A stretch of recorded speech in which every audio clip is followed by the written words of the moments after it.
Very good morning and sweet welcome to YouTube channel WRTSB। आज के इस video session में हम लोग सॉल्व करने जा रहे हैं कुछ एग्जांपल्स। तो सबसे पहले हम स्टार्ट करते हैं एग्जांपल नंबर 12 से। तो देखते हैं एग्जांपल नंबर 12 हमसे पूछता क्या है। इन द गिवन फिगर, आपके पास एक फिगर गिवन है जिसमें बोला जा रहा है कि एबीसी इस राइट एंगल है सी। एबीसी एक ट्रायंगल है जिसपे सी पे 90 डिग्री बना हुआ है और डीई जो है वो आपके पास परपेंडिकुलर है ए बी के। हमें प्रूफ क्या करना है, ट्रायंगल एबीसी जो है वो आपके पास सिमिलर है ए डी ई के, ये हमें प्रूव करना है।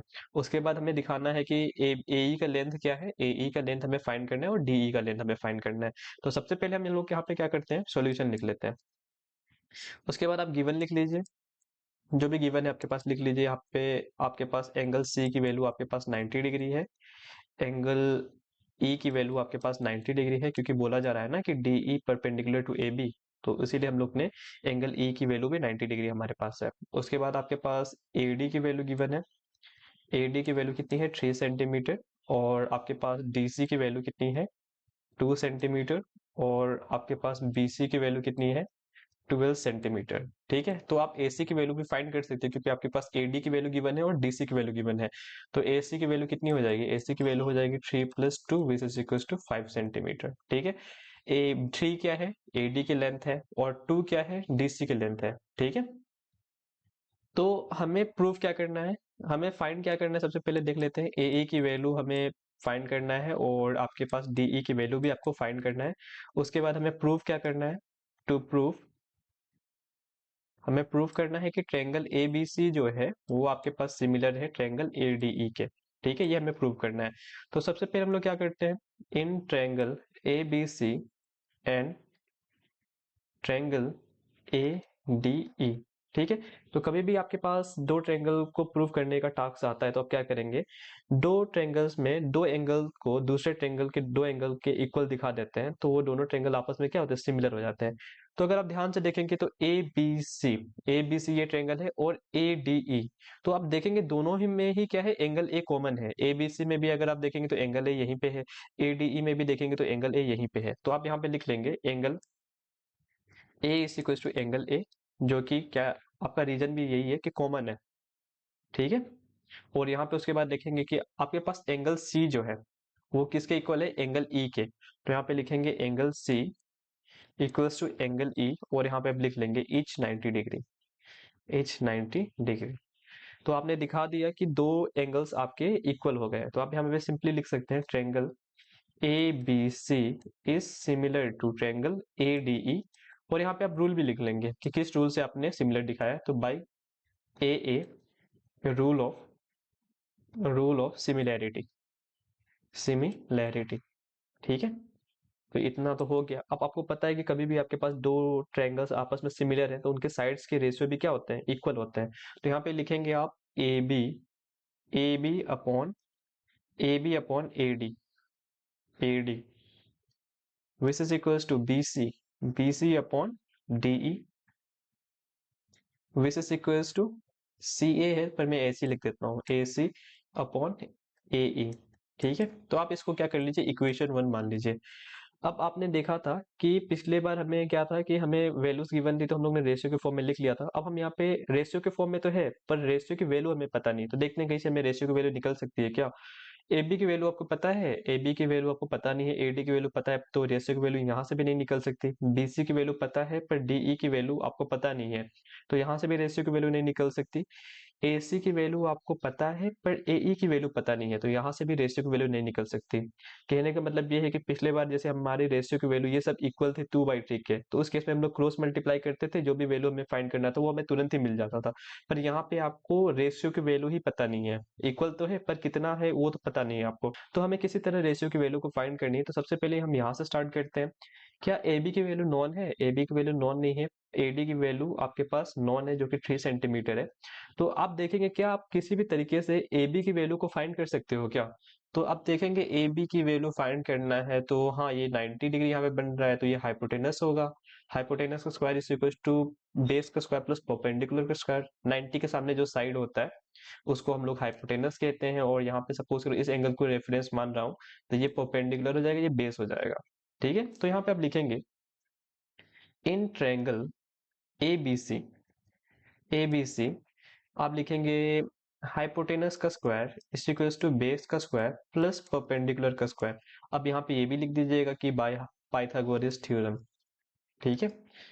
अब हाइपोटेनस क्या है आपके पास, ए बी है, तो ए बी का स्क्वायर इक्वल्स टू बेस क्या है आपके पास, बी सी है, प्लस परपेंडिकुलर क्या माना है आपने, ए सी। ठीक है, बस वैल्यू पुट कर दीजिए। ए बी की वैल्यू को पता नहीं है, बी सी की वैल्यू कितनी है 12 का स्क्वायर, प्लस ए सी की वैल्यू कितनी है 5 का स्क्वायर। तो यहाँ पे आप लिखेंगे ए बी का स्क्वायर इज इक्वल्स टू 12 का स्क्वायर कितना होगा 144 और 5 का स्क्वायर कितना होगा 25। अब मैं यहाँ पे एक लाइन बना देता हूँ। अब यहाँ पे लिखेंगे ए बी का स्क्वायर इक्वल्स टू 144 प्लस 25 कितना हो जाएगा 169। तो यहाँ पे हो जाएगा A B is equals to under root square को यहाँ भेजेंगे तो प्लस माइनस और यहाँ पे 169।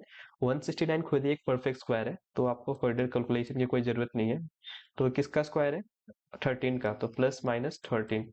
और हमें पता है कि हम लेंथ को कभी भी नेगेटिव नहीं ले सकते, तो हमारा ए बी की वैल्यू कितनी आ जाएगी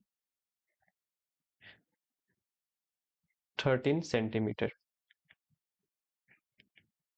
13 सेंटीमीटर। अब हमें ए बी की वैल्यू मिल गई, तो हम क्या करेंगे, पुटिंग द वैल्यू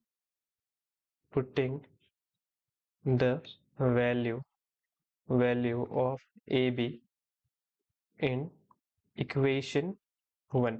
ठीक है, तो यहाँ पे इक्वेशन 1 क्या था, A B upon A D which is equals to B C upon D E which is equals to A C upon A E. तो यहाँ पे इक्वल टू लिख दीजिए। अब ए बी की वैल्यू कितनी गिवन थी, ए बी की वैल्यू अभी अपने फाइंड किया है 13 है, और ए डी की वैल्यू कितनी है 3 है। ठीक है, अब सबसे पहले आपको क्या फाइंड करना है, ए ई की वैल्यू को फाइंड करना है। तो ए ई यहाँ पे है और न्यूमेरिकल वैल्यू को पिक कर लीजिए। तो फ्रॉम, इसको इक्वेशन 2 मान लीजिए, काम करिए। From equation 2 A C upon A E equals to 13 divide by 3। अब ए सी की वैल्यू आपको पता है कितना है 5 है, ए सी की वैल्यू 5 है, ए ई की वैल्यू को पता नहीं है। This is equal to 13 divide by 3, cross multiply जब आप करेंगे तो आपको क्या मिलेगा, A E is equals to 3 into 5 15 हो जाएगा, 15 डिवाइड बाई 3 13। ठीक है, तो ए ई की वैल्यू आपको मिल गई 15 डिवाइड बाई 13 सेंटीमीटर। अब इसी तरीके से आप क्या करेंगे, सिमिलरली यहाँ पे आप आपको क्या फाइंड करना है, डी। तो इस फ्रैक्शन को पिक करेंगे और इसको पिक करेंगे, तो यहाँ पे लिखेंगे B C upon D E equals to 13 divide by 3। B C की वैल्यू आपको पता है, बी सी की वैल्यू 12 है, और डी ई की वैल्यू आपको पता नहीं है, और यहाँ पे 13 डिवाइड बाई 3। तो क्रॉस मल्टीप्लाई करेंगे फिर से, तो D E is equal to क्या हो जाएगा 33 इंटू 12 कितना हो जाता है 36 डिवाइड बाई 13 सेंटीमीटर। ठीक है, तो आपने सिमिलर भी प्रूफ कर दिया, ए ई की वैल्यू भी फाइंड कर लिया और डी ई की वैल्यू को भी फाइंड कर लिया। अब मैं क्या करता हूँ, एक बार फिर से आपको दिखा देता हूँ कैसे कैसे हम लोग ने क्या किया है। सबसे पहले आपके पास क्वेश्चन था, उसमें आपके पास सी की वैल्यू 90 डिग्री, ई की वैल्यू 90 डिग्री, ये सब गिवन मैंने लिख दिया। ठीक है, ए सी की वैल्यू किस तरह 5 सेंटीमीटर आई है, क्योंकि हमारे पास ए डी की वैल्यू गिवन है और डी सी की वैल्यू गिवन है, तो इन दोनों पोर्शन को हम ऐड करेंगे तो ए सी की वैल्यू मिल जाएगी, जो कि 5 सेंटीमीटर हमें देखने को मिल रहा है। ए ई की वैल्यू हमें पता नहीं थी और डी ई की वैल्यू पता नहीं थी, हमें प्रूफ जो करना था वो मैंने यहाँ पे लिख दिया। अब हमें सिमिलर प्रूफ करना है, तो मैंने दो ट्रायंगल पिक किया, ए बी सी और ए डी ई। अब ध्यान से देखिए, कभी भी आपको दो ट्रायंगल को सिमिलर प्रूफ करने हैं तो आपको दो एंगल को इक्वल दिखाना रहता है। तो आपने दिखाया कि ट्रायंगल एबीसी का एंगल है, ट्रायंगल एडीई का एंगल है, दोनों क्या है कॉमन है, तो ये इक्वल है। अब जो एबीसी का जो एंगल सी है वो एडीई के जो एंगल ई के इक्वल है, तो आपने दो ट्रायंगल के दो एंगल को इक्वल दिखा दिए। तो आप सिंपली लिख सकते हो triangle ABC similar to triangle ADE by a rule of similarity. आपको पता है कि कभी भी आपने दो ट्रायंगल को सिमिलर कर दिया तो उनके जो साइड के रेशियो होते हैं वो क्या होते हैं, इक्वल होते हैं। तो यहाँ पे आप लिखेंगे A B upon A D is equal to B C upon D is equal to A C upon A. ये अपने इक्वेशन 1 मान लिया। अब हमें ए ई और डी की वैल्यू फाइंड करनी थी, हमें रेशियो के फॉर्म में तो लिख लिया साइड की, पर यहाँ पे वैल्यू नहीं मिल रहे थे।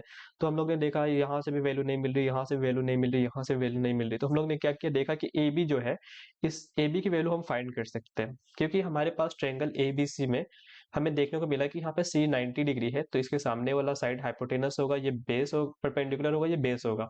तो हम लोग ने पाइथागोरस थ्योरम लगाया, तो hypotenuse square is equal to base square plus perpendicular square. Hypotenuse अगर मैं इसको बेस मानूं तो ये हाइपोटेनस हो जाएगा और ये परपेंडिकुलर हो जाएगा, ये बेस हो जाएगा। तो हम लोग ने सोल्व किया तो ए बी की वैल्यू 13 आ गई। 13 आते ही हम लोग ने क्या किया, इक्वेशन 1 में हम लोग ने ए बी की वैल्यू को पुट किया, तो A B upon A D is equal to B C upon D E, B C equal to A C upon A is equal to 13 upon 3। तो यहाँ पे इक्वेशन 2 हो गया। अब हमें पहले ए ई की वैल्यू को फाइंड करनी थी, तो ए ई को फाइंड करने के लिए हम देखेंगे ये रेशियो में ए ई हमें दिख रहा है, तो इसको उठाएंगे और इसको उठाएंगे। तो यहाँ पे इक्वेशन 2 हम फ्रॉम इक्वेशन 2 यहाँ पे A C upon A is equal to 13 divide by 3। A C की वैल्यू 5 है और ए ई नीचे है, हमें पता नहीं है, which is equal to 13 divide by 3। बस आपने क्रॉस मल्टीप्लाई किया और ए ई की वैल्यू कितनी आ गई, 15 अपॉन 13। ठीक है।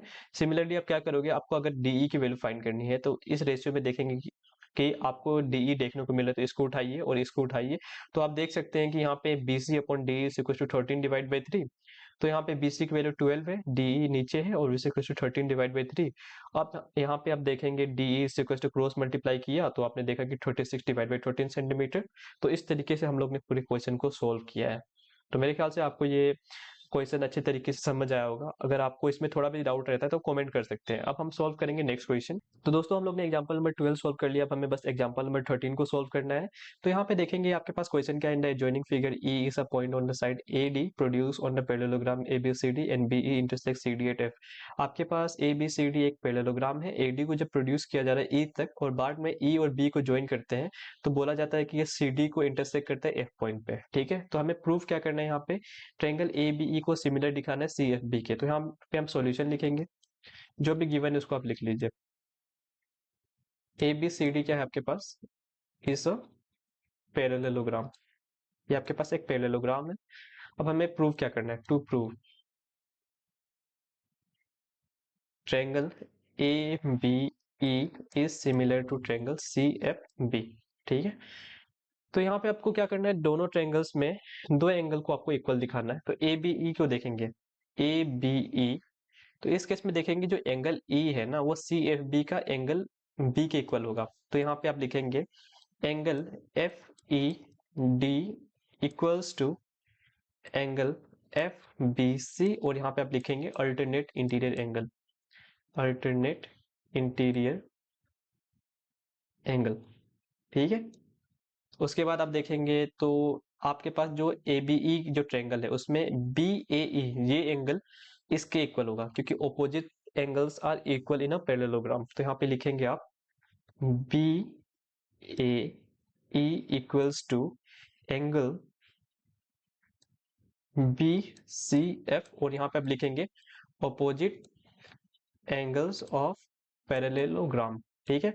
तो दोनों ट्रायंगल में आपने क्या कर दिया, दो एंगल को इक्वल दिखा दिया, तो आप सिंपली लिख सकते हो triangle A B E is similar to triangle C F B, और यहाँ पे लिख लेंगे by a rule of similarity. ठीक है। रीटी, तो आपने प्रूव कर दिया, आपने यहाँ पे लिख दीजिएगा हेंस प्रूफ। तो दोस्तों यहाँ पे अगर आप देखेंगे तो अगर आपको बस सिंपली प्रूव करना है कि दोनों सिमिलर है तो इस नोमेनक्लेचर में कोई दिक्कत नहीं है, पर इसके बेसिस में अगर आपको साइड की रेशियो या किसी साइड को फाइंड करना रहता है तो वो आपका गलत आ जाएगा। इस नोमेनक्लेचर के बेसिस पे आप करेंगे तो इस ट्रायंगल का सही नोमेनक्लेचर क्या होगा, आप ध्यान से देखिए इस ट्रायंगल का कौन सा एंगल इक्वल है। तो यहाँ पे देखेंगे तो ट्रायंगल देखेंगे सबसे पहले ई जो है वो इक्वल है बी के, तो यहाँ पे ई और ट्रायंगल बी, और यहाँ पे a इक्वल है c के, तो यहाँ पे आप लिखेंगे a और यहाँ पे c, और यहाँ पे जो भी लास्ट पॉइंट बचा है वहां पे लिख लीजिए बी सी एफ, और यहाँ पे आप क्या लिखेंगे ई ए बी। तो ये आपका सही नोमेनक्लेचर होगा। ठीक है। ये आपका सही नोमेनक्लेचर बन के आएगा। ठीक है। इसके बेसिस पे आप साइड्स की वैल्यू भी निकालिए, रेशियो भी निकालिए, बिल्कुल सही बन के आएगा। तो मेरे ख्याल से आपको ये दोनों एग्जांपल्स अच्छे तरीके से समझ आए होंगे। अगर इसमें आपको कोई भी डाउट रहता है तो आप कमेंट कर सकते हो कि यहाँ पे आपको डाउट है। I hope you really enjoy the video, so please do like share and subscribe. Thanks for watching.